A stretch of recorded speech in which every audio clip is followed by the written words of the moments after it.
Hello students, कैसे हैं आप सब लोग? पढ़ाई चल रही है कि नहीं? मुझे लगता नहीं है कि तुम लोग पढ़ रहे हो, है ना? क्वेश्चन भी सॉल्व नहीं कर रहे हो, ना तो पिछले वाले वीडियो पढ़े हैं, ना ही पिछले वाले वीडियो देखे हैं और ना ही क्वेश्चंस किए हैं।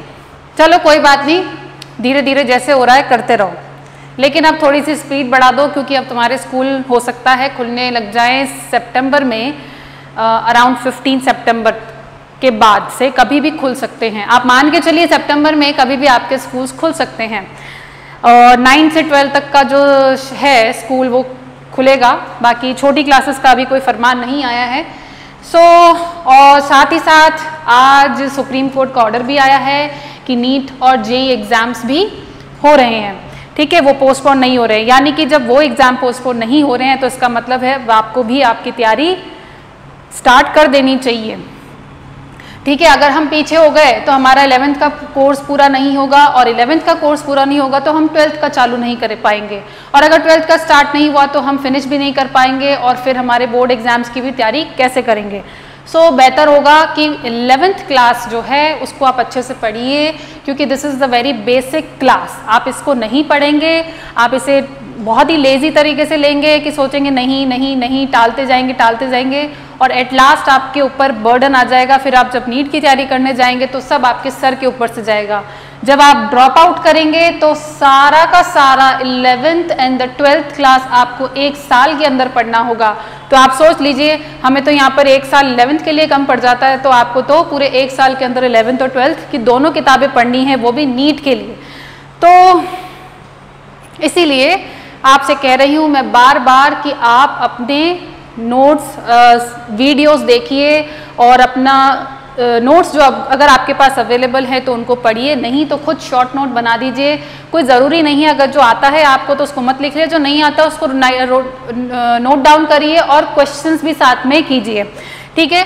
लास्ट लेक्चर में हमने इससे पहले जो लेक्चर लिया है उसमें हमने सारे क्वेश्चंस मैंने कराने की कोशिश करी है और बाकी के क्वेश्चंस आपको खुद सॉल्व करने हैं और डाउट आपको लेकर के आने हैं। डाउट नहीं आते हैं इसका मतलब दो ही मतलब है, या तो आप पढ़ नहीं रहे हो या फिर आप बहुत होशियार हो चुके हो, सब कुछ आता है इसलिए डाउट नहीं आता, ठीक है। अब इस कहानी को आगे बढ़ाते हैं और हम चलते हैं अब बायोमॉलिक्यूल्स की तरफ। हमारा जो सेकंड चैप्टर है वो है बायोमॉलिक्यूल्स। बायोमॉलिक्यूल्स को अगर हम तोड़ दें, मतलब बायो अलग कर दें और मॉलिक्यूल अलग कर दें, बायो मतलब लिविंग हो जाएगा and molecules that is a substance, हो सकता है कोई भी molecule substance which are found in the living organisms. Living organisms के अंदर जो भी मॉलिक्यूल्स प्रेजेंट हैं, जो भी सब्सटेंस प्रेजेंट है, हम उनको कलेक्टिवली क्या कहेंगे? बायोमॉलिक्यूल्स कहेंगे। नाउ बायोमॉलिक्यूल्स जो हैं, now they are suspended. Biomolecules जो हैं एक लिविंग सेल के अंदर सस्पेंडेड फॉर्म में रहते हैं, दीज आर सस्पेंडेड फॉर्म में रहते हैं किसी भी लिविंग सेल के अंदर, ठीक है। लिविंग सेल के अंदर ये किस फॉर्म में रहते हैं? सस्पेंडेड फॉर्म में रहते हैं।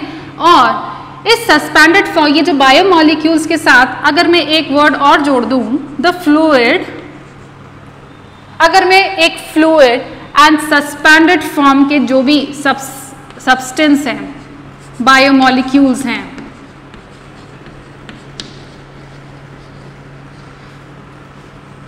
फ्लूइड एंड बायोमॉलिक्यूल्स जो कि सस्पेंडेड फॉर्म में सेल के अंदर होते हैं, उन्हें हम कलेक्टिवली क्या कह सकते हैं?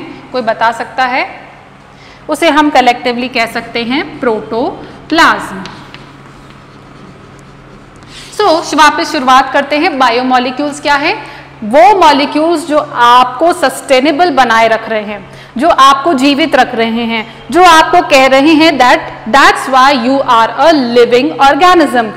चाहे वो प्लांट हो, चाहे वो एनिमल हो, चाहे वो छोटे से छोटा माइक्रो ऑर्गेनिज्म ही क्यों ना हो या बड़े से बड़ा कोई एलिफेंट ही क्यों ना हो, तो हम उसके अंदर जो भी मॉलिक्यूल्स, जो सब्सटेंस प्रेजेंट हैं जो कि उसे सस्टेनेबल बनाए रख रहे हैं, सर से लेके पांव तक, आप क्या है, मल्टी सेलुलर हैं और हर सेल के अंदर कुछ सब्सटेंस, कुछ पार्टिकल्स प्रेजेंट होंगे।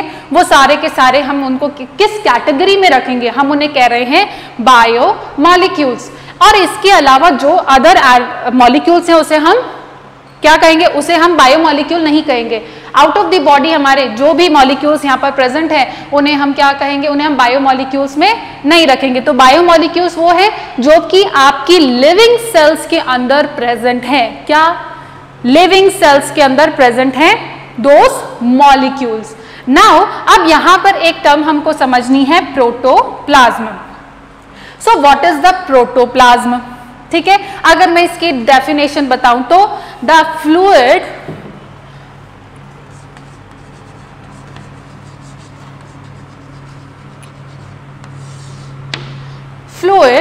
along with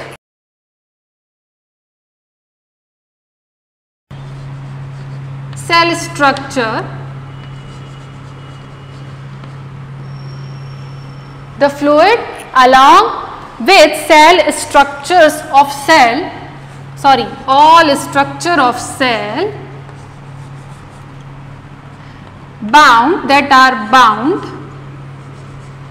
bounded within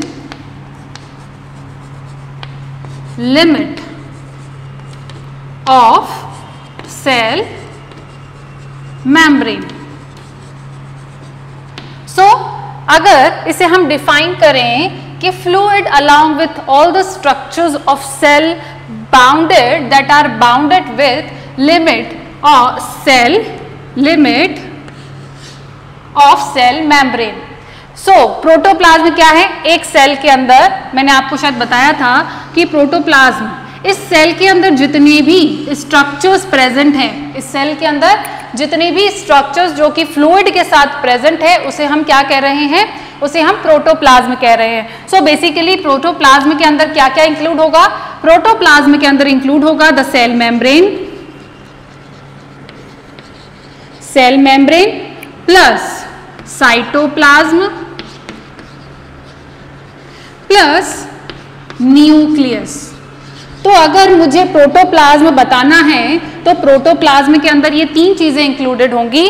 पहला तो है cell membrane, cytoplasm and nucleus. So protoplasm क्या है कि इस मेम्ब्रेन के अंदर, इस लिमिट के अंदर जितने भी सेल के स्ट्रक्चर जो कि फ्लूइड के साथ प्रेजेंट है, उसको हमने क्या कहा है?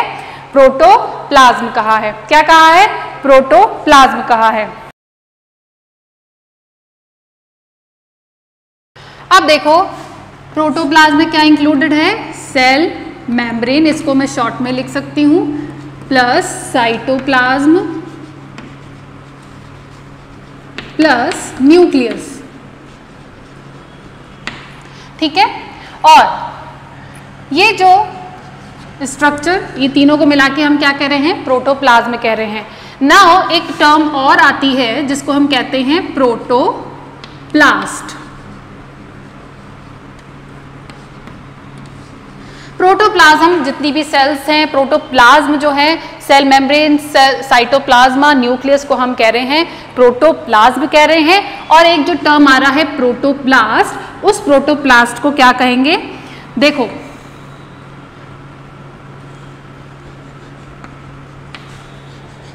सेल वॉल लेस, वॉल या फिर मेम्ब्रेन कह लीजिए, या मेम्ब्रेन या वॉल लेस जो सिंगल सेल होगी उसको हम क्या कहेंगे?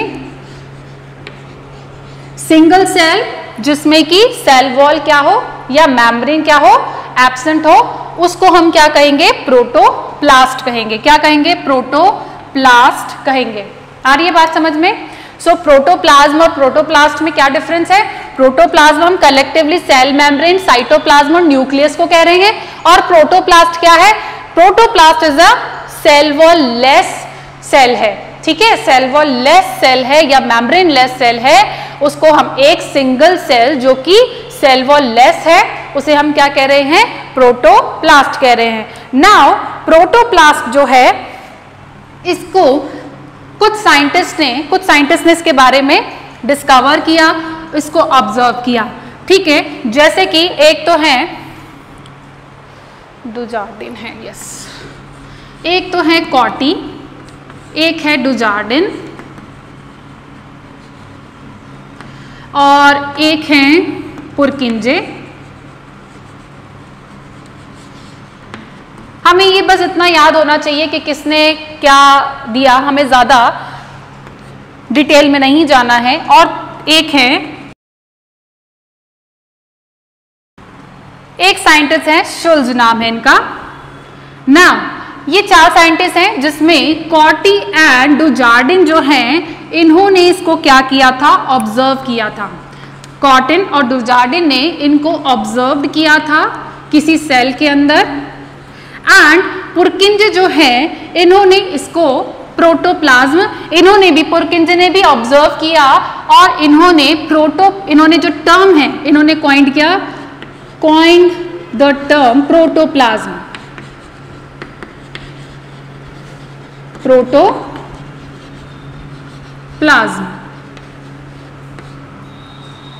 ओके। पुरकिंजे, ये इंपॉर्टेंट है, कई बार ये पूछा जाता है कि प्रोटोप्लाज्म टर्म जो है वो किस साइंटिस्ट ने दिया है। उसके बाद आ जाते हैं शुल्ज। शुल्ज जो साइंटिस्ट है इन्होंने सेल थ्योरी, इन्होंने प्रोटोप्लाज्म थ्योरी दी थी। इन्होंने थ्योरी दी थी और इन्होंने ये कहा था कि सेल प्रोटोप्लाज्म, इन्होंने क्या कहा था, protoplasm is the physical basis of life. Physical basis of life, यानी कि यही आधार है, यही बेस है लाइफ का। अगर ये प्रोटोप्लाज्म नहीं होता तो हम लाइफ भी नहीं होती। सो इसीलिए इसका नाम क्या है, प्रोटोप्लाज्म है। सो प्रोटो का मतलब ही क्या है, जो कि फर्स्ट हो, जो कि प्रिमिटिव हो, पहला हो, उसको हमने क्या नाम दिया है, प्रोटोप्लाज्म नाम दिया है। सो शुल्ज ने ये थ्योरी दिया था और उन्होंने कहा था कि protoplasm is the physical basis of life. कई बार ये स्टेटमेंट देकर के पूछा जाता है कि ये किसने दिया था, ठीक है।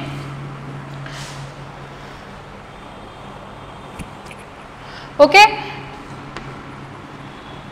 अब प्रोटोप्लाज्म को हमने फिजिकल बेसिस ऑफ लाइफ क्यों कहा है, कि क्योंकि हमने देखो यहाँ पर क्या कहा है, प्रोटोप्लाज्म को सेल मेम्ब्रेन, साइटोप्लाज्म और न्यूक्लियस को हमने मिलाकर के क्या कहा है, प्रोटोप्लाज्म कहा है। सो बेसिकली साइटोप्लाज्म क्या है, साइटोप्लाज्म के अंदर कुछ सेल स्ट्रक्चर्स प्रेजेंट होते हैं, कुछ फ्लूइड प्रेजेंट होता है, उसके अंदर कुछ सब्सटेंस क्या रहते हैं, सस्पेंडेड फॉर्म में रहते हैं। और एज वेल एज हम ये भी जानते हैं कि न्यूक्लियस के अंदर क्या प्रेजेंट होता है, सम जेनेटिक इंफॉर्मेशन प्रेजेंट होती है। अगर ये दोनों ही ना हो, दोनों में से कोई एक चीज ना हो तो क्या होगा, क्या वो सेल लिविंग होगी, नहीं, वो सेल लिविंग नहीं हो सकती है। इसीलिए प्रोटोप्लाज्म को ही हम क्या कह रहे हैं, फिजिकल बेसिस ऑफ लाइफ कह रहे हैं, या फिर हिंदी में कह सकते हैं जीवन का भौतिक आधार, है ना। जीवन का भौतिक आधार क्या है, द प्रोटोप्लाज्म है।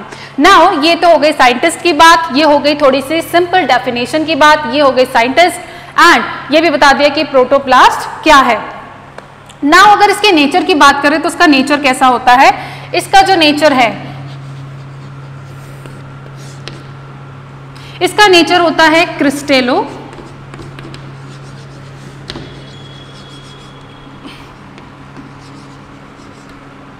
क्रिस्टेलो कोलाइडल टाइप ऑफ सॉल्यूशन। ये एक ऐसा सॉल्यूशन है जो कि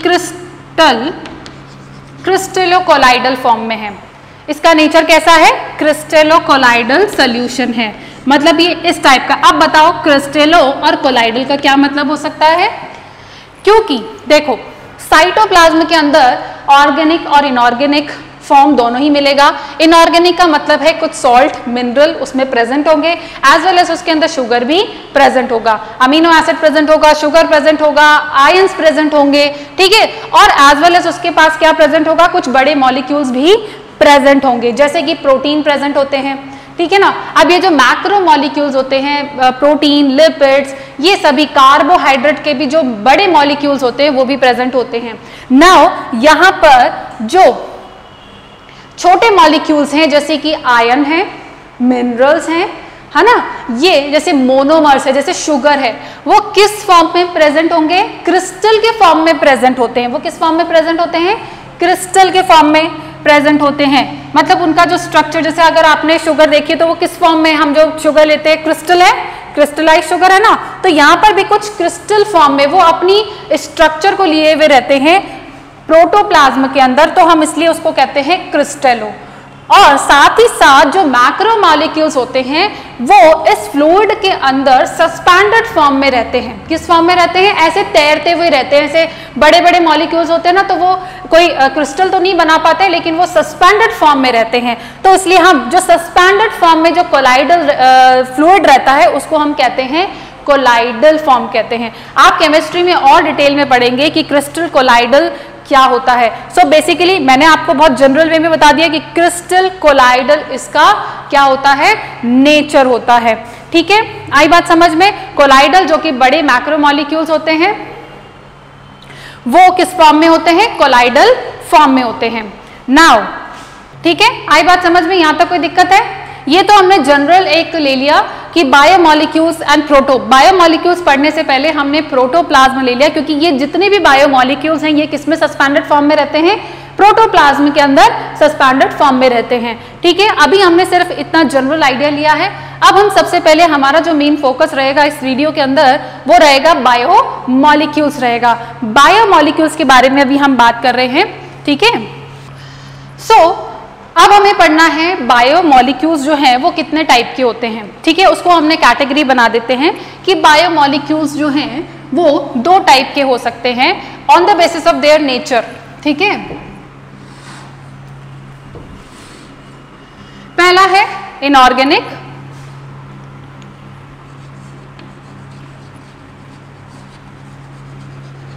and the second one is organic. अब जो इनऑर्गेनिक है, इस इनऑर्गेनिक के अंदर 2 कंपोनेंट्स आ सकते हैं। एक तो है वाटर और दूसरा है सॉल्ट, या फिर हम इसे मिनरल्स भी कह सकते हैं।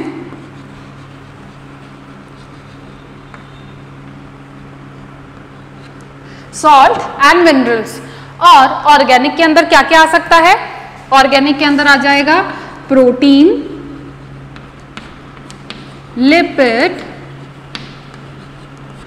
कार्बोहाइड्रेट्स, अभी हमें ये सारे पढ़ने हैं, कुछ एंजाइम्स,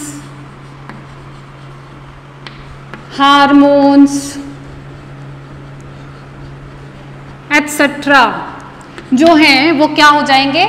ऑर्गेनिक मॉलिक्यूल्स हो जाएंगे। बेसिकली हम ये देखेंगे ऑर्गेनिक मॉलिक्यूल्स जो हैं बेसिकली किसके बने हुए होते हैं? सी, कार्बन, हाइड्रोजन एंड ऑक्सीजन के बने हुए होते हैं, और कुछ एलिमेंट्स इसके साथ जुड़ जाते हैं जो कि अलग तरह के मॉलिक्यूल बनाते हैं। जो बेसिकली ऑर्गेनिक कंपाउंड्स जो होते हैं, ऑर्गेनिक कंपाउंड के अंदर जो एलिमेंट्स प्रेजेंट होते हैं जनरली वो कौन से होंगे? Carbon, hydrogen, oxygen. जैसे हम लिपिड की बात करेंगे तो वहां पे भी कार्बन, हाइड्रोजन होगा, और जब हम कार्बोहाइड्रेट की बात, लिपिड, कार्बोहाइड्रेट की बात करेंगे तो वहां पे भी हम किसकी बात करेंगे? कार्बन, हाइड्रोजन, ऑक्सीजन, उसके अंदर एलिमेंट्स की बात करेंगे, है ना। और साथ ही साथ प्रोटीन होगा, तो प्रोटीन में भी हम पढ़ेंगे एक अमीनो एसिड पढ़ेंगे। अमीनो एसिड के अंदर भी हाइड्रोजन होता है, कार्बन होता है, as well as phosphate group भी होता है, और दूसरे एलिमेंट्स, बट बेसिक जो एलिमेंट होंगे कार्बन, ऑक्सीजन एंड हाइड्रोजन, वहां पे भी हमें देखने को मिलेगा। ठीक है, और कुछ एंजाइम्स, हार्मोन्स जो हैं वो भी क्या है? Organic type of the biomolecules हैं। एंड इनऑर्गेनिक के में क्या आ जाएगा? वाटर आ जाएगा एक तो, और दूसरा है मिनरल्स आ जाएंगे। अब मिनरल्स की अगर थोड़ा सा जनरल एक इंफॉर्मेशन दे देते हैं, 17 मिनरल्स जो हैं जो कि एसेंशियल हैं, 17 ऐसे मिनरल्स हैं जो कि एसेंशियल हैं इन प्लांट्स, और 24 एसेंशियल्स आपको मिलेंगे किसके अंदर? एनिमल्स के अंदर। ठीक है, 17 एलिमेंट्स मिनरल्स जो है वो प्लांट्स के अंदर है, और एनिमल सेल के अंदर 24 एसेंशियल मिनरल्स जो है वो एनिमल्स के अंदर देखने को मिलेंगे। ठीक है, सो ये है, हमने दो कैटेगरी पढ़ी है। बेसिकली हमें जो पढ़ना है, हमारा जो फोकस रहेगा वो ऑर्गेनिक पे रहेगा and as well as inorganic पे भी रहेगा, लेकिन सबसे पहले जो हमारा मेन अभी हम जो आगे पढ़ने वाले हैं वो हमारा ऑर्गेनिक के अंदर रहेगा एंड उसमें भी हम पढ़ेंगे, स्पेसिफिकली पढ़ेंगे हम प्रोटीन, लिपिड, कार्बोहाइड्रेट को हम स्टेप बाय स्टेप पढ़ेंगे। अब यहां पर बात आती है कि ये जो बायोमॉलिक्यूल्स हैं इनको हम साइज के बेसिस पर भी क्या कर सकते हैं, अलग कर सकते हैं ना। ये तो हमने उनके नेचर के हिसाब से बना दिया कि इनऑर्गेनिक कौन से इनऑर्गेनिक होंगे और कौन से ऑर्गेनिक होंगे। भाई इनऑर्गेनिक एलिमेंट्स तो यही तो होते हैं, सोडियम, पोटेशियम, मिनरल्स कौन कौन से, सोडियम, पोटेशियम, जो कि आयन फॉर्म में मिलते हैं, वो क्या होते हैं, इनऑर्गेनिक होते हैं। अभी आप पढ़ेंगे, आप 11th क्लास में हैं, आप केमिस्ट्री जब पढ़ेंगे तो उसमें इनऑर्गेनिक केमिस्ट्री के अंदर आप पढ़ने को मिलेगा कि what is inorganic compound and the organic compounds. ठीक है, these are the inorganic elements हैं जो कि सेल के अंदर मिलते हैं। ठीक है, जैसे कि सोडियम, पोटेशियम, क्लोराइड है, कैल्शियम है, ठीक है, फॉस्फोरस है, these are the minerals and as well as water. Now यहां पर बायोमॉलिक्यूल्स को हमने क्या किया है, बायोमॉलिक्यूल्स को हमने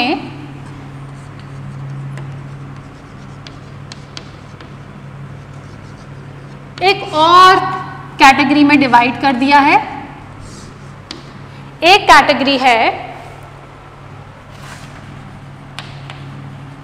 माइक्रोमॉलिक्यूल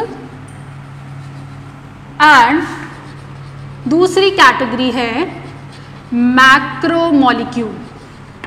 अब देखो यहां पर क्या हो रहा है कि इसे हमने कैसे डिवाइड किया, कैसे हमने पता किया कि ये जो बायोमॉलिक्यूल्स हैं मैक्रो है और कुछ माइक्रो एंड मैक्रो होंगे। सो यहां पर एक छोटा सा हमने साइंटिस्ट ने कुछ एक्सपेरिमेंट किया था और वो एक्सपेरिमेंट ये था कि उन्होंने लिविंग सेल ली थी। क्या लिया था, उन्होंने लिविंग सेल लिया था,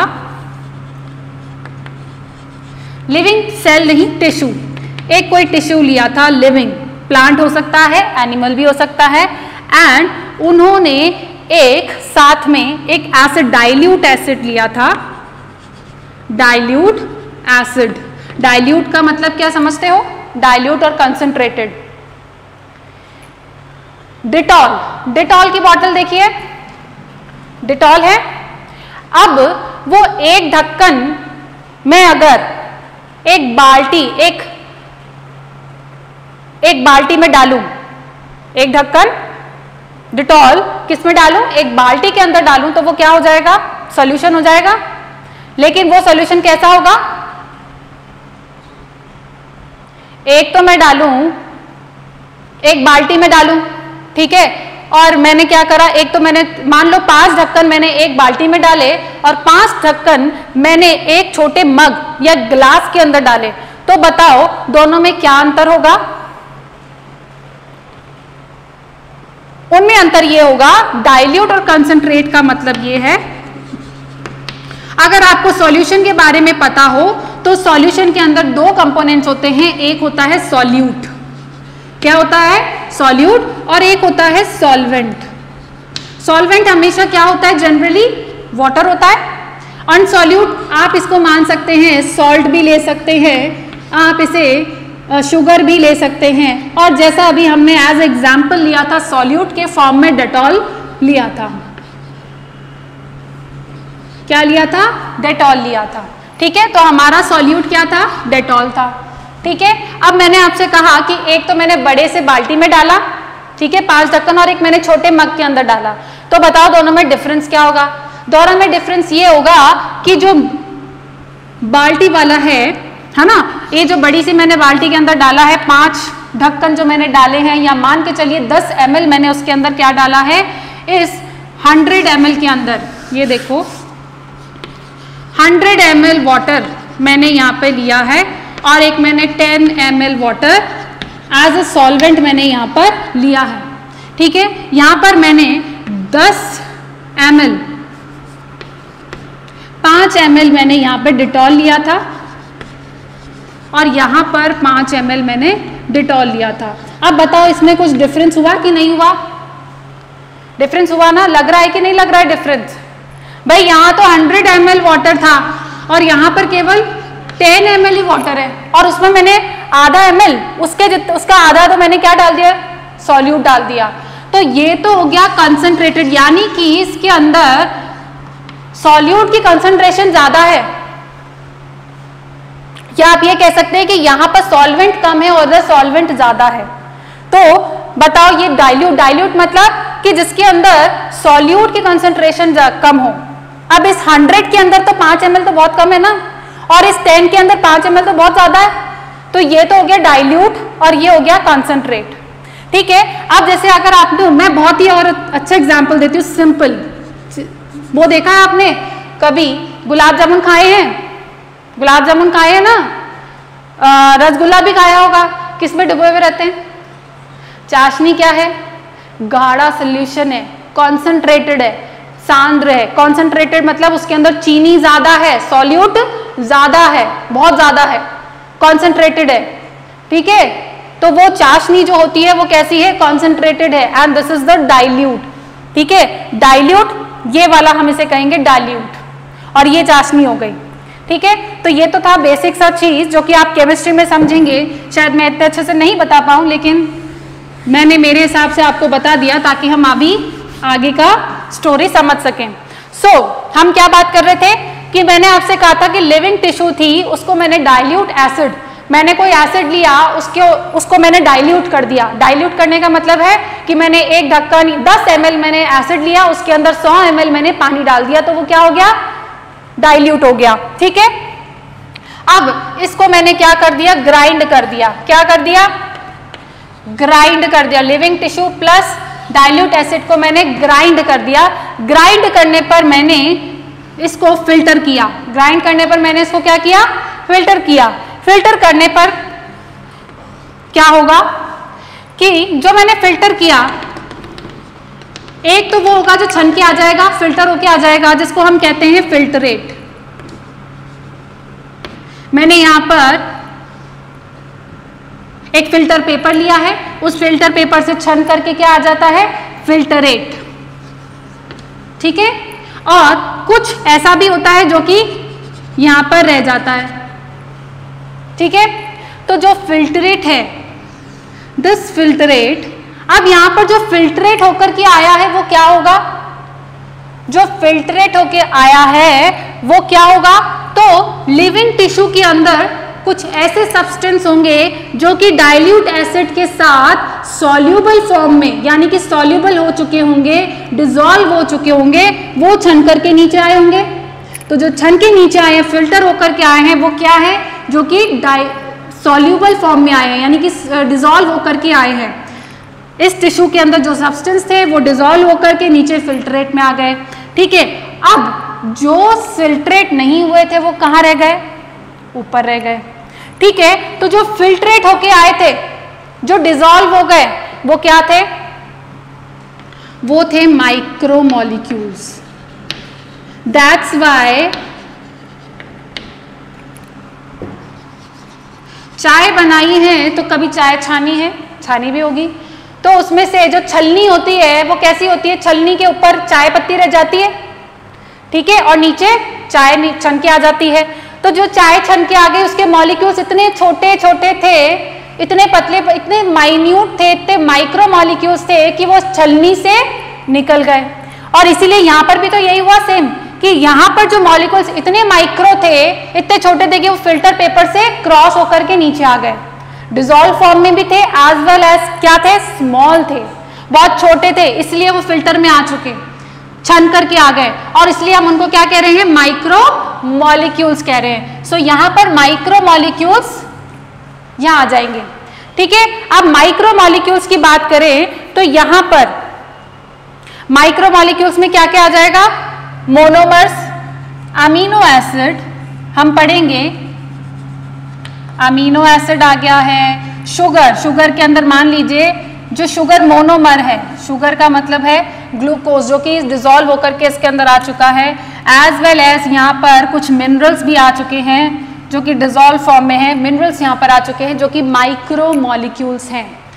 अब यहाँ पर देखो, जो जो छनके नहीं आए, जो ऊपर रह गए, जो बचा हुआ है, उसको हमने क्या कहा है? उसे हमने कहा है मैक्रोमोलिक्यूल्स। क्या नाम कहा है? माइक्रोमोलिक्यूल्स। अब ये मैक्रोमोलिक्यूल्स वो होंगे, कौन से होंगे? प्रोटीन होगा, प्रोटीन का साइज बहुत बड़ा होता है ना? मैक्रोमोलिक्यूल्स। अब देखो यहां पर साइज मैटर करता है। क्या मैटर करता है? यहां पर साइज मैटर करता है। तो साइज, जो मॉलिक्यूल्स का जो साइज होता है उसको हम डिनोट करते हैं, जैसे हम लंबाई को किसमें लिखते हैं? सेंटीमीटर्स या मीटर्स में बोलते हैं ना। तो उसी तरह से मॉलिक्यूलर वेट का जो यूनिट है वो क्या है? डाल्टन है। क्या है? डाल्टन है। अभी हमें उस पर नहीं जाना है कि डाल्टन कैसे क्या होता है और कैसे हम इसको निकालते हैं। सो हमें उस पर नहीं जाना है, हमें सिर्फ इतना समझना है कि डाल्टन यानी कि जो मॉलिक्यूलर वेट है, मॉलिक्यूलर वेट यहां पर बात कर रहे हैं कि जिसका molecular weight more than 10,000 Dalton होगा, 10,000 डाल्टन, डाल्टन को हम डी से डिनोट करते हैं मॉलिक्यूलर वेट। जिसका मॉलिक्यूलर वेट 10,000 डाल्टन से ज्यादा होगा वो क्या होंगे? मैक्रोमोलिक्यूल्स होंगे।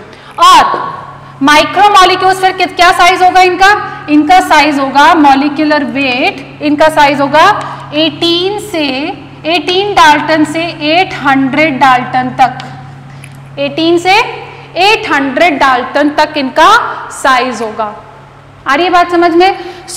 हमने बायोमॉलिक्यूल्स को उनके साइज के बेसिस पर हमने दो कैटेगरी बना ली, माइक्रोमॉलिक्यूल्स एंड द मैक्रोमॉलिक्यूल्स। एंड जो माइक्रो एंड माइक्रो है इसको हमने कैसे निकाला? हमने लिविंग टिश्यू लिया था, उसको हमने एसिड के साथ हमने डिसॉल्व कर लिया था। तो जो डिसॉल्व होकर के नीचे फिल्टर फॉर्म में आ गया उसे तो हमने क्या कहा? माइक्रोमॉलिक्यूल्स। एंड जो फिल्टर होके नहीं आया था उसे हमने क्या कहा? मैक्रोमॉलिक्यूल्स। इसे हम इनसॉल्युबल भी कह सकते हैं कि ये सॉल्युबल नहीं था, इनसॉल्युबल कह सकते हैं ना, ठीक है। अब देखो यहां पर क्या हो रहा है? Soluble in as well as ये मॉलिक्यूल्स जो कि डिसॉल्व भी होते हैं एज वेल एज जो कि फिल्टर होके भी आ रहे हैं नीचे, वो मतलब इससे ऊपर वाले सारे ज्यादातर जो है हम उनको मैक्रोमॉलिक्यूल्स में कंसिडर करेंगे, ठीक है। तो हमने कहा है कि ज्यादातर जो वो होते हैं 10,000 डाल्टन वाले जो होते हैं वो बड़े, बहुत बड़े मॉलिक्यूल्स होते हैं, जैसे कि प्रोटीन हो गया, है ना। अब देखो यहां पर क्या हो रहा है? प्रोटीन हो गया एज वेल एज यहां पर हम पढ़ेंगे डीएनए, पढ़ेंगे आरएनए, डीएनए, आरएनए, प्रोटीन, कुछ एंजाइम्स भी होते हैं, ठीक है, जो कि क्या होते हैं? प्रोटीन नेचर के होते हैं। और ये प्रोटीन नेचर वाले जो होते हैं ज्यादातर इस 10,000 डाल्टन से ज्यादा इनका साइज होता है। तो ये क्या कहलाते हैं? मैक्रोमॉलिक्यूल्स कहला रहे हैं। नाउ यहां पर इंपॉर्टेंट बात जो मैं बता रही हूं कि यहां पर मैंने अभी आपने देखा होगा कि लिपिड की बात नहीं कर रही हूं मैं, लिपिड, ठीक है। अब देखो लिपिड वैसे तो क्या है? मैक्रोमॉलिक्यूल है। कैसा है? मैक्रोमॉलिक्यूल है। लेकिन हमने इसे रखा कहां है? माइक्रो के अंदर रखा है। अब पूछो क्यों रखा है? हमने इसे माइक्रो के अंदर यहां इसलिए रखा है क्योंकि जब हमने यहां पर लिविंग टिश्यू को हमने डिसॉल्व किया था डाइल्यूट एसिड के अंदर, तो हम जानते हैं कि जो लिपिड होता है वो क्या होता है? हाइड्रोफोबिक नेचर होता है। कैसा होता है? हाइड्रोफोबिक। क्योंकि डाइल्यूटेड था, एसिड डाइल्यूटेड था, यानी कि उसके अंदर वाटर ज्यादा था और वो लिपिड हाइड्रोफोबिक नेचर का है। तो ये इसने क्या, किस फॉर्म में कन्वर्ट हो जाता है? ये वेसिकल फॉर्म में कन्वर्ट हो जाता है। ये जैसे ही वेसिकल फॉर्म में कन्वर्ट हो जाता है इसका साइज रिड्यूस हो जाता है। क्या हो जाता है? इसका साइज रिड्यूस हो जाता है। साइज रिड्यूस होने की वजह से अब ये क्या हो गया? इसका साइज हो गया अराउंड 800 डाल्टन तक हो गया। इसका साइज हो गया 800 डाल्टन और इसीलिए हमने इसको कहां रखा है? माइक्रोमॉलिक्यूल्स के अंदर रखा है, ठीक है। तो बेसिकली लिपिड जो क्या है, मैक्रोमोलिक्यूल है, क्योंकि इसके अंदर बहुत ज्यादा कार्बन, हाइड्रोजन की बड़ी बड़ी फैटी एसिड की चेन यहाँ पर प्रेजेंट होती है, लेकिन ये हाइड्रोफोबिक नेचर है, क्योंकि जहां हमने जिस सॉल्यूशन में इसको डाला था वहां पर ये क्या शो कर रहा था, हाइड्रोफोबिक। ये इसके साथ डिसॉल्व नहीं हुआ क्योंकि यहाँ पर वाटर कंटेंट ज्यादा था और डिसॉल्व नहीं हुआ, इसलिए ये वेसिकल फॉर्म में कन्वर्ट हो गया, और वेसिकल फॉर्म में कन्वर्ट होने की वजह से ये इसका साइज रिड्यूस हुआ, और साइज रिड्यूस होने की वजह से अब ये कहाँ आ गया, माइक्रो मॉलिक्यूल्स के अंदर आ गया। नाउ ये तो हो गई हमारी बात, बायोमॉलिक्यूल्स को क्लासिफाई कर लिया है हमने कि साइज के बेसिस पर और उसके नेचर के बेसिस पर हमने डिसाइड किया था कि बायोमॉलिक्यूल्स क्या होते हैं। नाउ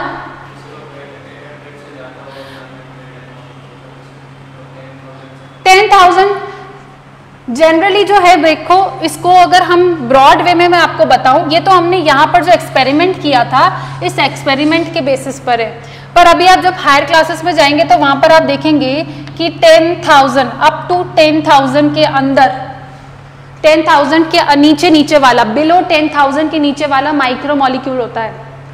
हम जो ड्रग्स लेते हैं, हम जो मेडिसिन लेते हैं, वो मेडिसिन भी क्या होती है, वो मेडिसिन भी माइक्रोमोलिक्यूल्स होती हैं। 10,000 डाल्टन से उसका साइज छोटा होता है, ठीक है, ये अभी आगे बहुत काम आएगा, बट जनरली जो होता है मैक्रोमोलिक्यूल्स जो है वो 10,000 डाल्टन से ऊपर होते हैं, और 10,000 डाल्टन से नीचे वाले जो होते हैं जनरली माइक्रोमोलिक्यूल्स के अंदर कंसिडर किए जाते हैं। इसलिए मैंने सबसे पहले यही लिखा था कि मोर देन 10,000 डाल्टन, तो लेस देन वाले सारे माइक्रोमोलिक्यूल्स के अंदर आ गए, ठीक है। तो यहां पर ये परेशान नहीं होना है। नाउ अब हमें पढ़ना है बायोमॉलिक्यूल्स में जो हम सबसे पहले पढ़ने वाले हैं, कार्बोहाइड्रेट भी पढ़ेंगे हम यहां पर, carbohydrate and protein and lipid. Basically हम जो बायोमॉलिक्यूल पढ़ने वाले हैं, हम ऑर्गेनिक या फिर आप यूं कह सकते हैं मैक्रोमॉलिक्यूल्स पढ़ने वाले हैं। हम सबसे पहले मैक्रोमॉलिक्यूल्स में भी हम सबसे पहले पढ़ने वाले हैं carbohydrate, then proteins, then lipid, ये हम पढ़ेंगे बायोमॉलिक्यूल्स के अंदर, और उसके बाद हम पढ़ेंगे डीएनए, आरएनए, न्यूक्लिक एसिड जो कि जिसको हम कह रहे हैं, ये सब हम उसके बाद पढ़ेंगे। सो आज जो हम फोकस करने वाले हैं, जो पढ़ रहे हैं, वो क्या है, कार्बोहाइड्रेट है।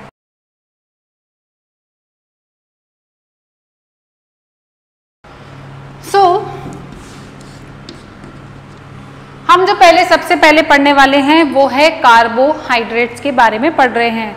सो बेसिकली कार्बोहाइड्रेट्स क्या है, कोई बता सकता है क्या है कार्बोहाइड्रेट्स?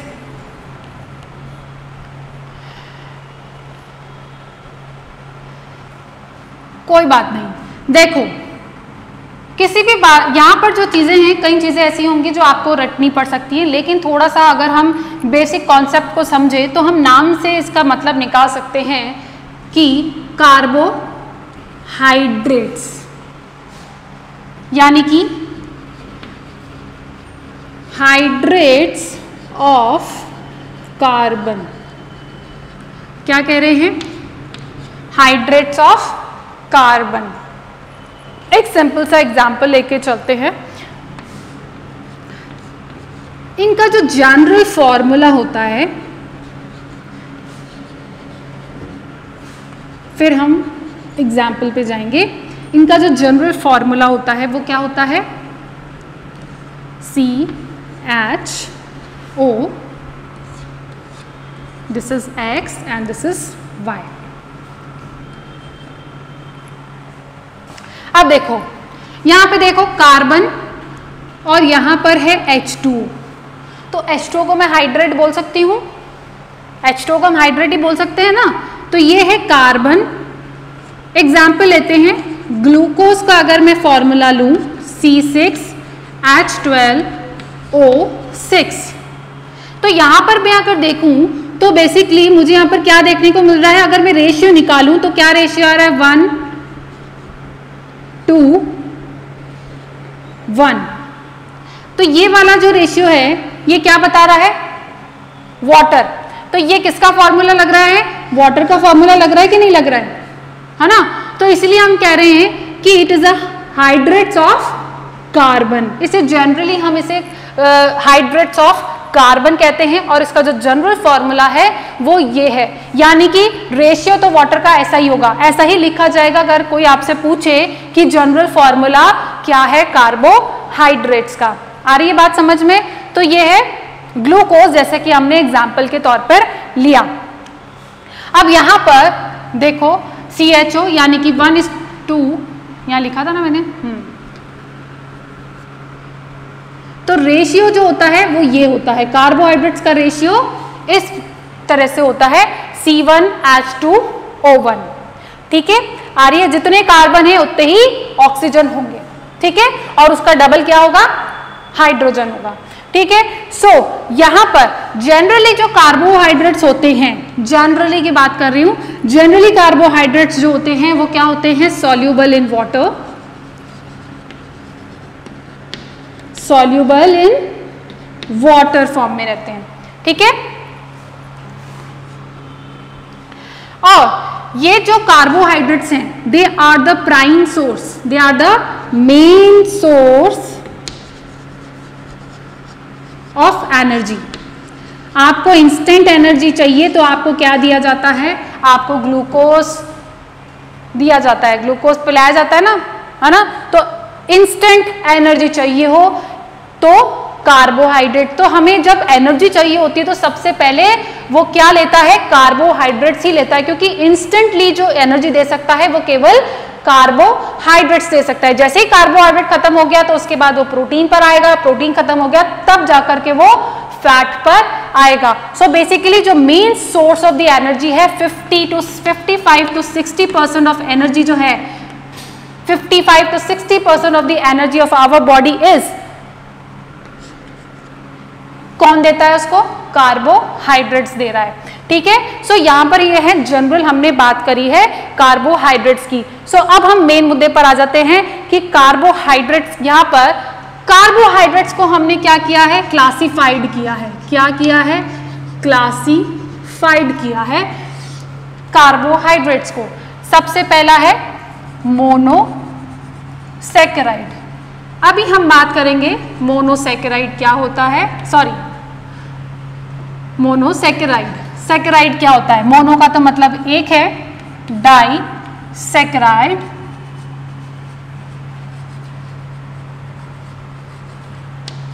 ओलिगोसैकेराइड,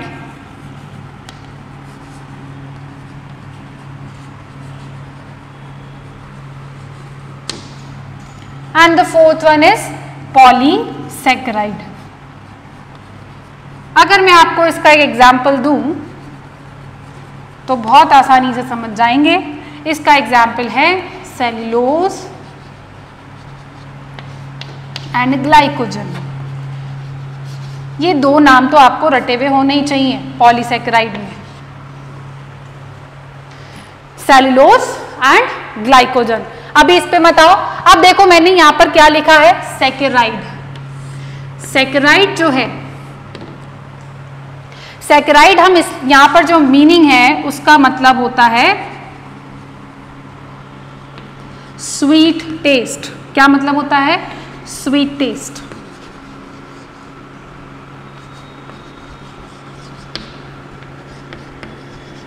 सो बेसिकली जो स्वीटेंट होता है, स्वीट होता है टेस्ट में, मीठा होता है, उसे हम क्या कह रहे हैं, सैकेराइड कह रहे हैं। मोनो मतलब एक, यानी कि सैकेराइड की एक यूनिट।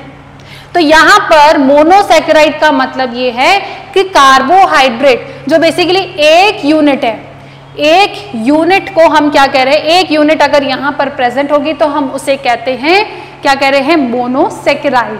जैसे मैं आपको इसका सबसे अच्छा एग्जांपल अभी बता देती हूं, ग्लूकोज। ग्लूकोज क्या है, C6H12O6। जैसे सेल्यूलोज है, इसके अंदर बहुत सारी यूनिट्स हैं ग्लूकोज की। So it is a single unit, इससे नीचे कुछ नहीं है, it is a single unit, इससे नीचे कुछ नहीं है, ठीक है। मतलब सिंगल यूनिट का मतलब ये है कि ये ग्लूकोज खुद एक यूनिट है, ठीक है। और जैसे अब कंपेयर करके देख सकते हैं कि ये ग्लूकोज एक यूनिट है और सेल्यूलोज क्या है, पॉलीसैकेराइड है। पॉलीसैकेराइड का मतलब है इसके अंदर बहुत सारे सैकेराइड्स की यूनिट है। मोनोसैकेराइड का मतलब कि जिसके अंदर एक ही यूनिट हो, तो this is called one unit. और ये जो है सेलुलोज, सेलुलोज कहाँ मिलेगा? प्लांट्स के अंदर। एंड ग्लाइकोजन जो है वो किस में मिलता है? एनिमल्स के अंदर। एनिमल्स में भी कहाँ?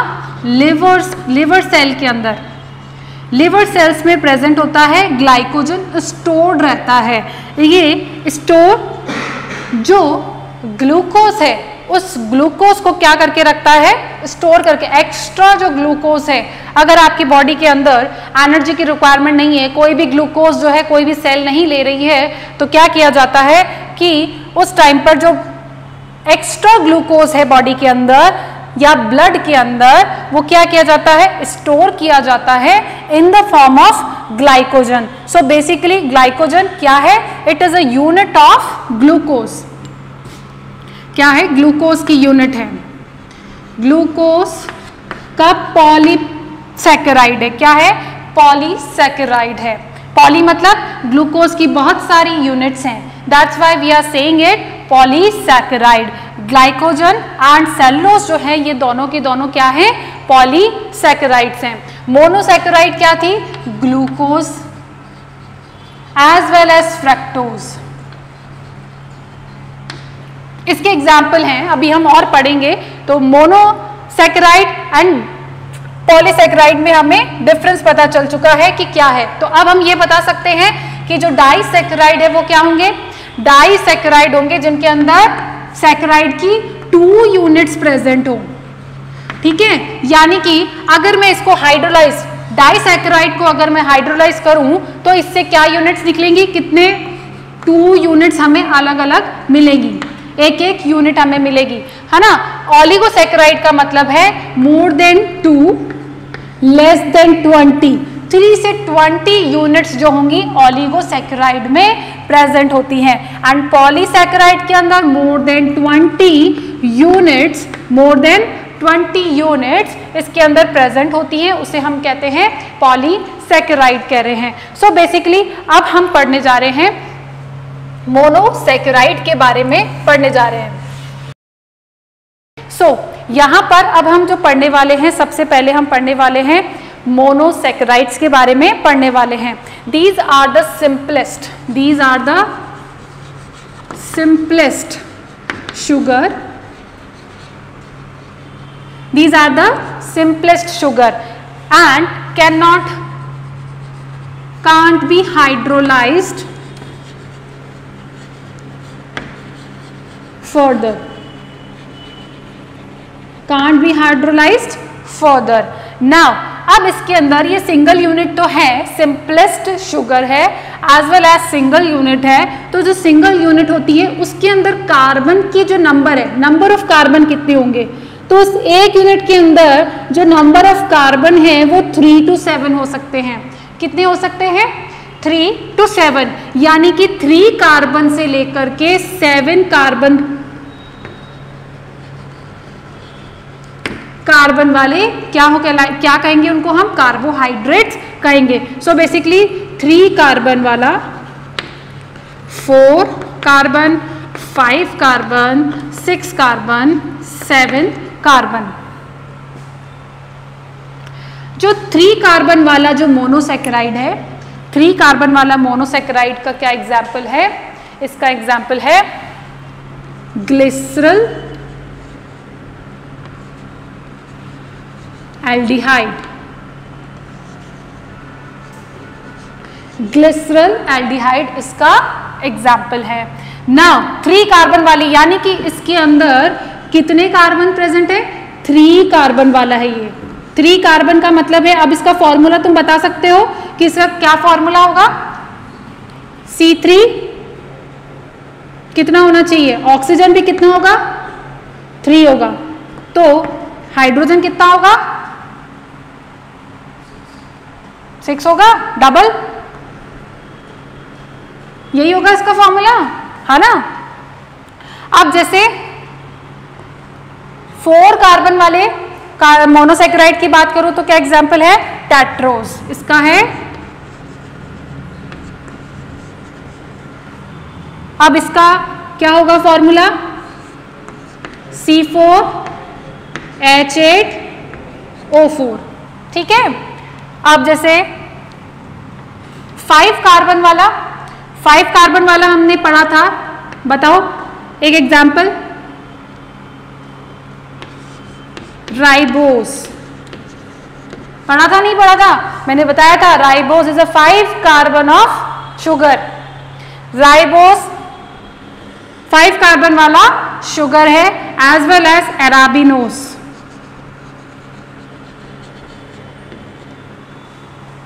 अब इसका क्या हो सकता है केमिकल फॉर्मूला, 5 10, ठीक है।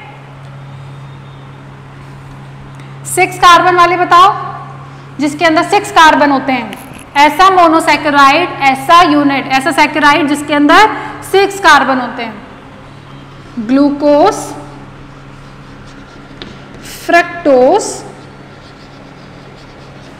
And galactose. गैलेक्टोस भी इसी में आएगा, गैलेक्टोस, ठीक है। और इसका क्या होगा, C6H12O6। आ रही है बात समझ में? नाउ 7 के अंदर 7 वाला जो है, इसमें इसका एग्जाम्पल है हेप्टोज, ठीक है। और इसका केमिकल फॉर्मूला क्या होगा, इसका है C7, ये आ रही बात समझ में? यहां पर मोनोसैकेराइड के अंदर सिंपलेस्ट शुगर होती है और उसके अंदर कार्बन नंबर कितना होता है, 3 से 7। So minimum is the 3, maximum is the 7, ठीक है। एंड 3 कार्बन वाला, 4 5 6 7 कार्बन वाला। सो बेसिकली हम जो पढ़ने वाले हैं वो हम पढ़ेंगे 5 कार्बन वाला एंड 6 कार्बन वाला पढ़ेंगे मोनोसैकेराइड, जिसके अंदर भी हम सबसे पहले उठाएंगे 6 कार्बन वाला।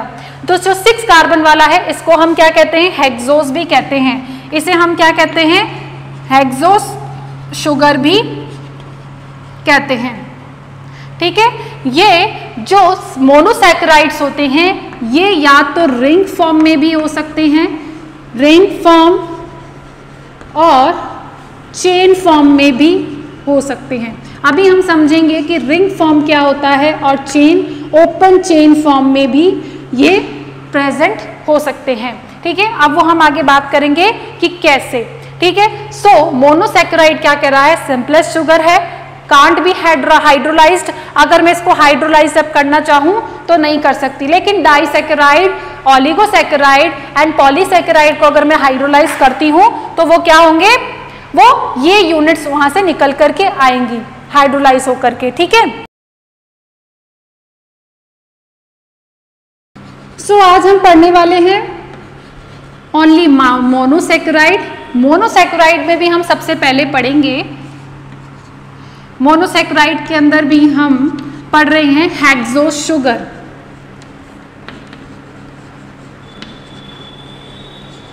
हेक्सोस शुगर का मतलब है कि जिसके अंदर कार्बन कितने होंगे, 6 कार्बन वाले शुगर के बारे में हम पढ़ेंगे। और उसमें भी हम स्पेसिफिकली पढ़ने वाले हैं ग्लूकोज एंड फ्रक्टोज के बारे में। क्या पढ़ने वाले हैं, ग्लूकोज एंड फ्रक्टोज के बारे में पढ़ने वाले हैं। मोनोसैकेराइड्स जो हैं इसको हमने भी इसको 2 कैटेगरीज में डिवाइड किया है on the basis of their functional group. 2 categories होती हैं,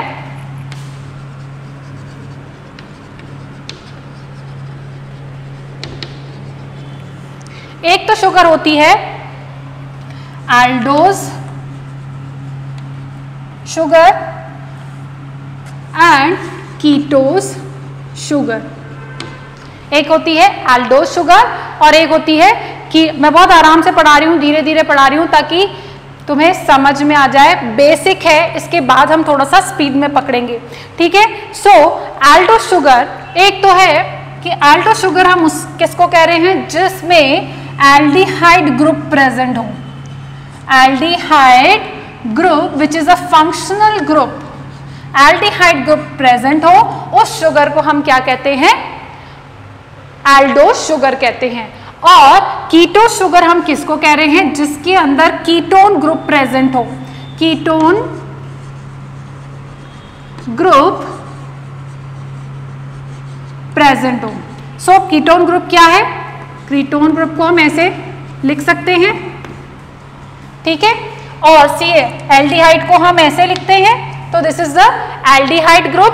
तो एल्डिहाइड ग्रुप जिस शुगर में प्रेजेंट होगा उस शुगर को हम एल्डोलेस, एल्डोस शुगर कहेंगे। और जिस शुगर के अंदर कीटोन ग्रुप प्रेजेंट होगा उसको हम क्या कहेंगे? कीटोस शुगर कहेंगे, ठीक है। अब यहां पर हमें देखना है, ग्लूकोज की बात कर रहे हैं, तो ग्लूकोज के अंदर, ग्लूकोज क्या है? हम ग्लूकोज के बारे में पढ़ रहे हैं सबसे पहले। सो ग्लूकोज क्या है?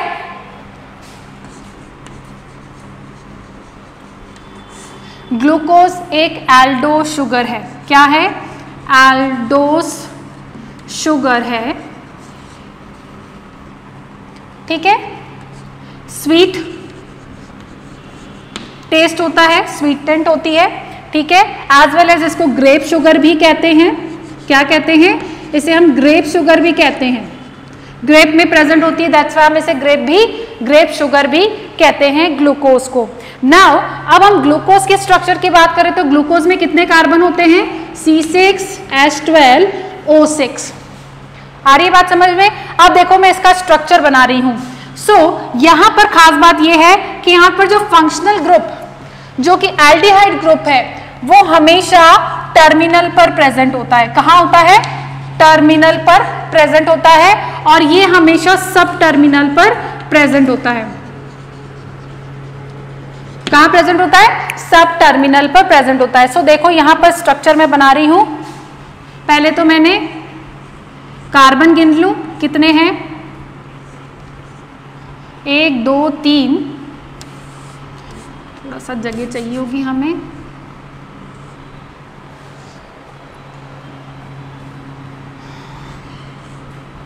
एक 2 3 4 5 6, कितने कार्बन हो गए?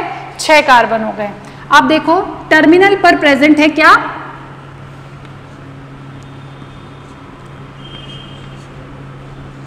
CHO group. अगर तुम्हें पता हो कि कार्बन की वैलेंसी कितनी होती है? कार्बन की वैलेंसी होती है 4। कार्बन की वैलेंसी कितनी होती है? 4। तो यहां पर भी देखो 4 होनी चाहिए valency, 1 2 3 and this one is 4।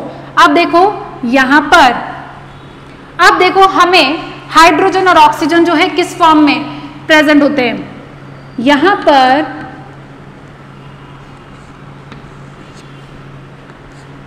This is the 1 number 2 3 4 5 and 6 carbon है। थर्ड नंबर का जो यहाँ पर जो अरेंज होते हैं, यह इसे हम कहते हैं पॉलीहाइड्रोक्सी भी कहते हैं। पॉलीहाइड्रोक्सी शुगर का मतलब ये है क्योंकि यहाँ पर हाइड्रोक्सी, इसे हम हाइड्रोक्सी कह सकते हैं, हाइड्रोक्सी ग्रुप प्रेजेंट है, OH OH OH प्रेजेंट है, इसे हम क्या कह रहे हैं? हाइड्रोक्सी। तो इसे हम पॉलीहाइड्रोक्सी भी कह सकते हैं। सो यहां पर कार्बन नंबर 3 में सिर्फ चेंज होता है OH और H का पोजीशन कार्बन नंबर 3 पर। तो H यहां आ जाता है, सॉरी OH यहां आ जाता है और H यहां आ जाता है। बाकी स्ट्रक्चर सेम है, H यहां है, H यहां है। अब यहां पर हम गिन सकते हैं कि हमारे पास कितने कार्बन होने चाहिए? 6। दीज आर द 6 कार्बन्स, ठीक है। उसके अलावा हाइड्रोजन कितने होने चाहिए? 12 होने चाहिए। तो गिन ले, 1 2 3 4 5 6 7 8 9 10 11 हो रहे हैं। तो यहां पर एक हाइड्रोजन और लगेगा, दैट इज 12 हो गए। ऑक्सीजन कितने होने चाहिए? 6। सो 1 2 3 4 5 6 हो गया स्ट्रक्चर कंप्लीट। तो ये है ग्लूकोज का स्ट्रक्चर, याद रह जाएगा। सिर्फ ओनली पोजीशन का डिफरेंस है, थर्ड नंबर का जो पोजीशन है ये डिफरेंस है। हाँ, इसका स्ट्रक्चर ही ऐसा है क्योंकि इसको इसी फॉर्म में अरेंज होने के लिए किसी एक कार्बन को अपनी पोजीशन चेंज करनी पड़ी, ठीक है, क्योंकि ये जिस फॉर्म में केमिकल नेचर में जिस तरह रहते हैं, इसे आप केमिस्ट्री के अंदर पढ़ेंगे कि ये इसी फॉर्म में ही मतलब अपने आप को स्टेबल रख सकता है, इसी फॉर्म के अंदर ही कैसा रह सकता है, स्टेबल रह सकता है, ठीक है। दैट्स वाई यहां पर चेंज है 3rd नंबर पे पोजीशन। नाउ यहां पर अब देखो, ये तो जो मैंने बनाई है इसे हमने कहते हैं ओपन चेन, ओपन चेन कह रहे हैं। अब ये रिंग फॉर्म में भी प्रेजेंट होती है, किस फॉर्म में, रिंग फॉर्म में भी प्रेजेंट होगी, ठीक है। लेकिन किसी सॉल्यूशन के अंदर, किसी सॉल्यूशन के अंदर ये 50-50% में क्या रहती है, रिंग और ओपन चेन में क्या होती है, कन्वर्ट होती रहती है। इनके बीच में इक्विलिब्रियम रहता है। इक्विलिब्रियम का मतलब है कि जैसे हमने शक्कर को घोला तो कुछ फॉर्म तो कैसी हो जाएगी, ओपन चेन हो जाएगी, कुछ फॉर्म कैसी हो जाएगी, रिंग फॉर्म हो जाएगी, है ना। तो यहां पर ये दोनों आपस में क्या होते रहते हैं, कन्वर्ट होते रहते हैं ओपन एंड रिंग चेन में। तो किसी सॉल्यूशन के अंदर ये दोनों ही फॉर्म मिलेगी लगभग 50-50% में, है ना। अराउंड एग्जैक्ट नहीं बट अराउंड 50-50 में हम कह सकते हैं 48-52 हो सकता है ना। ये रेशियो भी हो सकता है 48-50, तो हम उसको लगभग 50-50 कह सकते हैं। सो यहाँ पर रिंग और चेन में दोनों में इंटर कन्वर्जन होता रहता है। सो अब वो चेंज कैसे होता है हमें वो देखना है अभी। अब देखो यहां पर हमें देखना है कि ये रिंग फॉर्म में कैसे कन्वर्ट होता है। क्या देखना है, रिंग फॉर्म में कैसे कन्वर्ट होता है। सो यहां पर पहले नंबर का कार्बन, पहले नंबर का कार्बन किसके साथ बॉन्ड बनाता है, पहले नंबर का कार्बन बॉन्ड बनाता है किसके साथ, 5th नंबर के साथ। अब ये बॉन्ड कैसे बना रहा है कि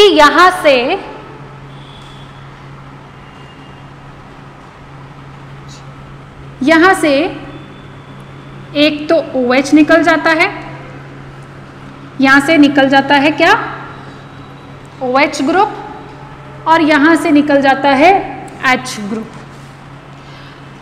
ये 1st नंबर का कार्बन एंड 5th नंबर का कार्बन आपस में बॉन्ड बनाते हैं, तो ये ऑक्सीजन ये आपस में शेयर करते हैं। अब इनको बॉन्ड बनाना है, ठीक है, तो ये ऑक्सीजन शेयर कर रहे हैं आपस में। क्या कर रहे हैं, ऑक्सीजन शेयर कर रहे हैं, और क्या रिलीज हो रहा है, एक वाटर मॉलिक्यूल रिलीज हो रहा है।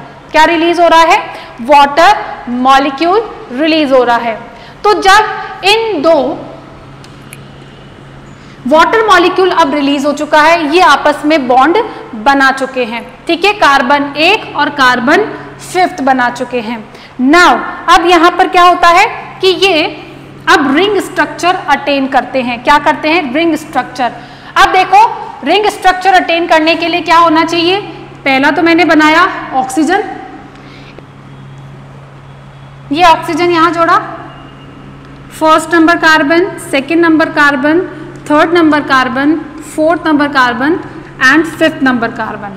अब देखो यहां पर क्या हो रहा है कि पहला नंबर जो कार्बन है वो 5वें वाले के साथ जुड़ गया, और जो छठा वाला कार्बन है वो क्या है, किस फॉर्म के अंदर है, एक उसकी आर्म के फॉर्म के अंदर है, ये उसका साइड में लटकता हुआ एक आर्म है, ठीक है। सो ये बॉन्ड तो किसके साथ, ये चेन किस फॉर्म में बनाया, C1 से लेकर के C5 तक, तो ये तो बन गई एक रिंग स्ट्रक्चर। और बचा पीछे क्या, 6th वाला कार्बन, तो ये 6th वाला कार्बन यहां लटकेगा, कहां लगेगा, 6th वाला कार्बन यहां लगेगा। आ रही बात समझ में। सो क्या हो रहा है, हमेशा जो बॉन्ड बनेगा वो कार्बन 1 से लेकर के कार्बन 5th के बीच में बनेगा।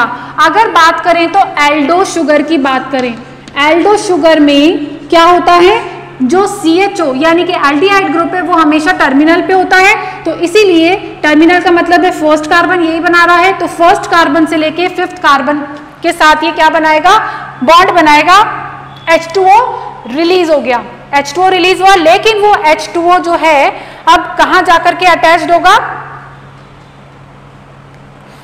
अब ये जो H2O है, अगर मैं इसको और यहां पर हम सिंप्लीफाई करके बनाएं,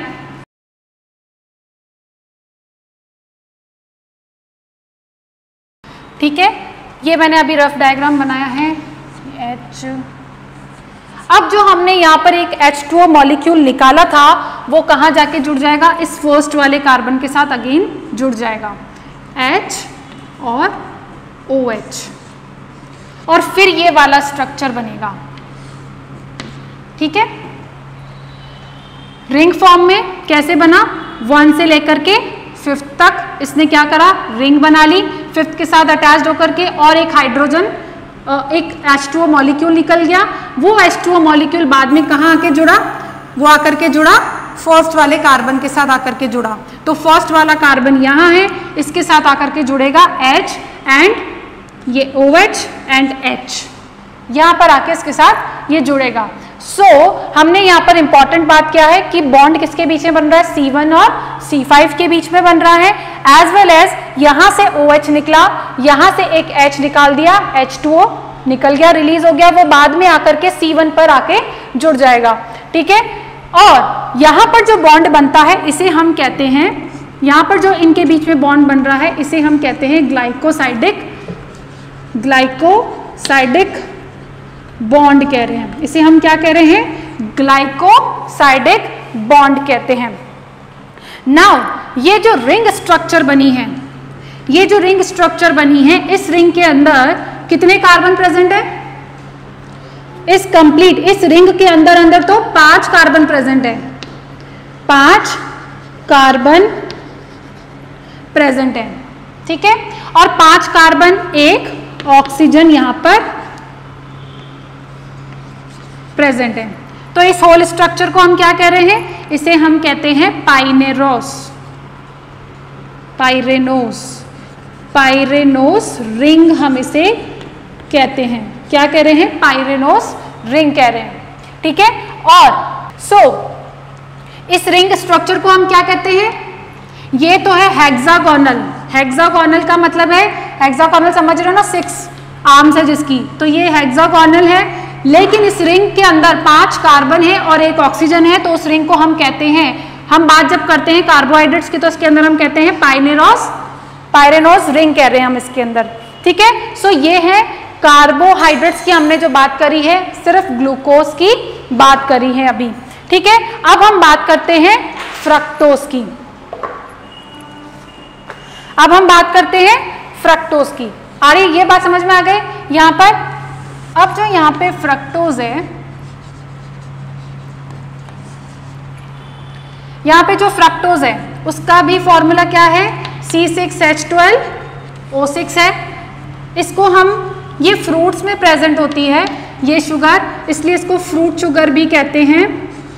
फ्रूट्स में प्रेजेंट होती है शुगर, लेकिन इसके अंदर जो फंक्शनल ग्रुप है वो कौन सा है? कीटोन प्रेजेंट है, दैट्स वाई इसको कीटोस शुगर भी कहते हैं। ये क्या है? कीटोस शुगर है, यानी कि इसके अंदर जो फंक्शनल ग्रुप है वो कौन सा है? कीटोन है, ठीक है। अब इसका जो स्ट्रक्चर देखें, अब हमने इसके स्ट्रक्चर में बात करें तो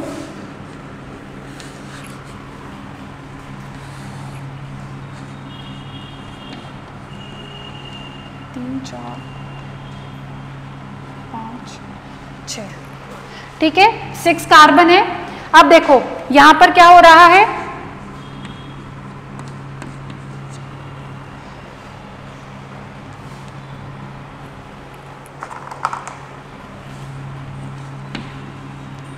यहां पर टर्मिनल पर प्रेजेंट नहीं है अभी कुछ भी, यहां पर सब टर्मिनल पर प्रेजेंट होगा दिस 1 2 3 4, बैलेंस ही हो गई कंप्लीट, ठीक है।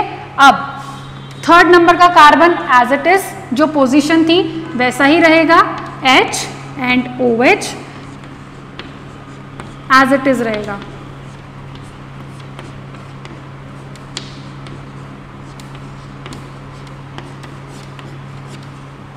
ठीक है। तो ये है फ्रक्टोज का स्ट्रक्चर। इस फ्रक्टोज के स्ट्रक्चर में क्या इंपॉर्टेंट है, सेकेंड पोजिशन पर second number of the carbon है, वो क्या कर रहा है, वहां पर फंक्शनल ग्रुप प्रेजेंट है। तो अब जब यहां पर ये भी रिंग और किस फॉर्म में मिलेगा, चेन फॉर्म में भी मिलेगा। सो ये जब स्ट्रक्चर बनाता है रिंग और चेन के अंदर, जब स्ट्रक्चर बनाएगा तो ये बनाएगा पहला नंबर कार्बन नहीं होके सेकेंड नंबर कार्बन, यानी कि ये फंक्शनल ग्रुप है। ये जो है again fifth number of carbon के साथ क्या बनाएगा, बॉन्ड बनाएगा। अगेन यहां पर ऑक्सीजन ये एक इसके साथ शेयर करेगा, क्या करेगा, ये ऑक्सीजन यहां पर शेयर कर रहा है।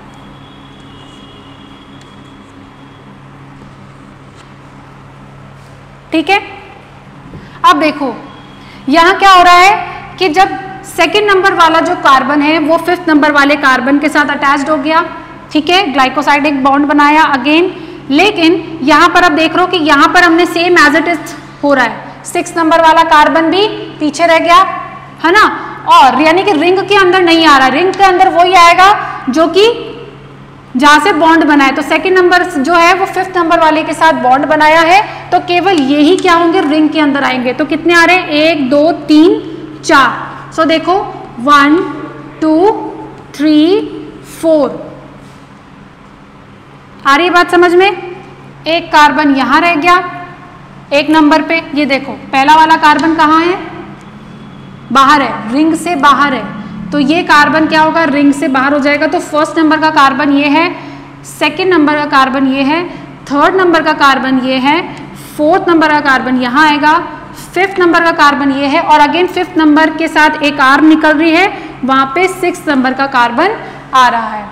सो यहाँ पर रिंग स्ट्रक्चर में सिर्फ इतना देखना है, दोनों में इतना ही है कि जो फंक्शनल ग्रुप जो है वो फिफ्थ नंबर ऑफ कार्बन के साथ क्या बना रहा है, बॉन्ड बना रहा है, और जो बॉन्ड बना रहा है सिर्फ उतने ही कार्बन्स क्या हो रहे हैं, रिंग के अंदर आ रहे हैं, बाकी दोनों के दोनों कहाँ जा रहे हैं, आर्म के फॉर्म में, एक एक्स्ट्रा आर्म के फॉर्म में अलग अलग निकल रहे हैं। तो जो C1 वाला है वो यहां आ जाएगा, ठीक है, C1 ये ऑक्सीजन आ गया, ऑक्सीजन के साथ ये दोनों क्या बना रहे हैं, बॉन्ड बना रहे हैं, कॉमन शेयर कर रहे हैं, and second third fourth fifth and sixth वाला जो है एज इट इज बाहर रहेगा। ठीक है, तो ये कुछ ऐसे स्ट्रक्चर बनाता है। ठीक है, तो ये है फ्रक्टोज का। अब देखो यहां पर क्या हो रहा है, केवल रिंग के अंदर 4 ही कार्बन है, 1 2 3 4 कार्बन एंड 1 ऑक्सीजन है। तो इस स्ट्रक्चर को हम कहते हैं फ्यूरेनोज। क्या कहते हैं, फ्यूरेनोज कहते हैं, पायरेनोज एंड द फ्यूरेनोज। ठीक है, फ्यूरेनोज जिसके अंदर कीटो ग्रुप प्रेजेंट होता है और वो 4 कार्बन वाला रिंग बनाता है एंड प्लस एक ऑक्सीजन, उसे हम कहते हैं फ्यूरेनोज, और उसे हम क्या कहते हैं, पायरेनोज कहते हैं। ठीक है, ये जो ग्लूकोज एंड फ्रक्टोज है ये दोनों आपस में क्या है, आइसोमर्स भी हैं। आइसोमर्स क्यों कह रहे हैं, क्योंकि इनका जो केमिकल फॉर्मूला है वो तो क्या है, सेम है, लेकिन इनका स्ट्रक्चर डिफरेंट है। स्ट्रक्चर डिफरेंट है ना, दोनों के अंदर 6 कार्बन है ना, लेकिन इन दोनों के स्ट्रक्चर में डिफरेंट है। वहां पर पहले कार्बन पे तो क्या है, एल्डिहाइड ग्रुप प्रेजेंट है, और दूसरा जो कार्बन है वो क्या बना रहा है, यहाँ पर कीटोन ग्रुप बना रहा है। ठीक है, सो इसीलिए ये आप आइसोमर्स जो होते हैं, आइसोमर की डेफिनेशन ये है कि those molecules that are those compound जिनका की केमिकल फॉर्मूला तो सेम है लेकिन उनका स्ट्रक्चर क्या है, डिफरेंट है। तो उनको हम क्या कहते हैं, उन कंपाउंड्स को, उनको हम कहते हैं आइसोमर्स। तो glucose and fructose are isomers हैं। ठीक है, नाउ ये जो ग्लूकोज एंड फ्रक्टोज हैं बेसिकली क्या है, these are the reducing sugars हैं। क्या है, रिड्यूसिंग शुगर्स हैं। क्या है, रिड्यूसिंग शुगर है। अभी रिड्यूसिंग क्यों है, क्योंकि इनके पास जो फंक्शनल ग्रुप है, इनके पास जो फंक्शनल ग्रुप है जैसे एल्डिहाइड ग्रुप है, ये क्या करते हैं, क्यूप्रस को क्यूप्रिक में कन्वर्ट करते हैं, क्यूप्रस। सो रिड्यूसिंग शुगर जो है, रिड्यूसिंग शुगर क्यों कह रहे हैं, क्योंकि इनका जो फंक्शनल ग्रुप है वो किसी एलिमेंट को या कंपाउंड को क्या कर देते हैं, रिड्यूस्ड कर देते हैं। रिड्यूस का मतलब है जैसे क्यूप्रस है वो किस में कन्वर्ट हो जाएगा, क्यूप्रिक में कन्वर्ट हो जाता है, यानी कि इस पे चार्ज तो पॉजिटिव, ये इलेक्ट्रॉन ले लेता है। पॉजिटिव चार्ज का मतलब ये है कि कम हो रहा है, पॉजिटिव चार्ज का मतलब कम हो रहा है, तो इसका क्या मतलब है, वो इलेक्ट्रॉन्स को ले रहा है, तो इसको हम कहते हैं रिड्यूस करना। क्या कह रहे हैं, रिड्यूस करना। So these are the reducing sugars हैं, ठीक है। यहां पर हमने ये खत्म कर दिया है मोनोसैकेराइड का, फ्रक्टोज एंड ग्लूकोज। इसके आगे की स्टोरी जो है हम नेक्स्ट लेक्चर में देखेंगे, ठीक है।